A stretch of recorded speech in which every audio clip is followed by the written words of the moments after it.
cờ mị má pran cho cả hăng chữ long chém rong câu xuôi thôn yun plan câu chinh lễ mơ nuôi yoa mang ama ate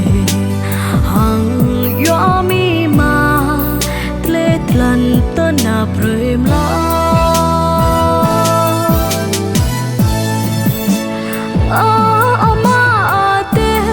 Bố prơi prong cơ mi mà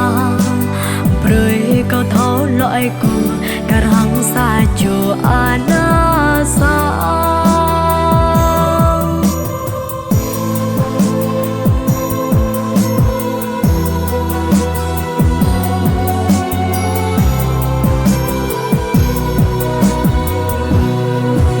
xin Chúa hãy chúc lành cho đời cha mẹ của con công ơn là như núi non dưỡng nuôi con bao ngày phúng tròn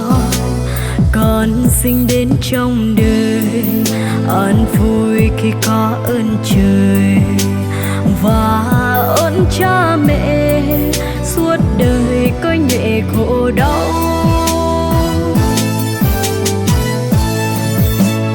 Xin cho cha mẹ con thắm mãi tình son của Chúa trời, cho con giữa gia đình luôn sống theo tình người con ngoan.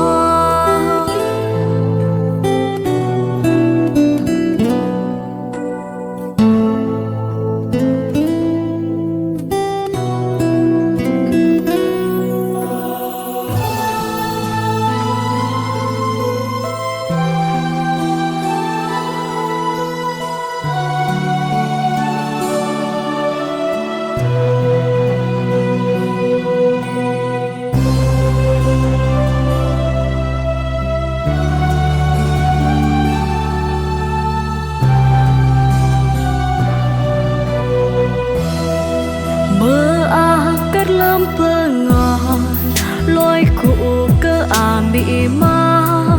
ba trôn sang nét kết ia to hơ to cơ sang mỹ mà tru prong từ ta từ bầm từ sâu chinh tra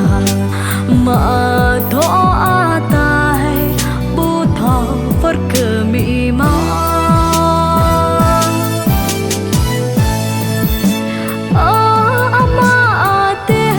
bố prơi prong cơ mi mà prơi câu thó loài của cả răng xa chỗ ana sa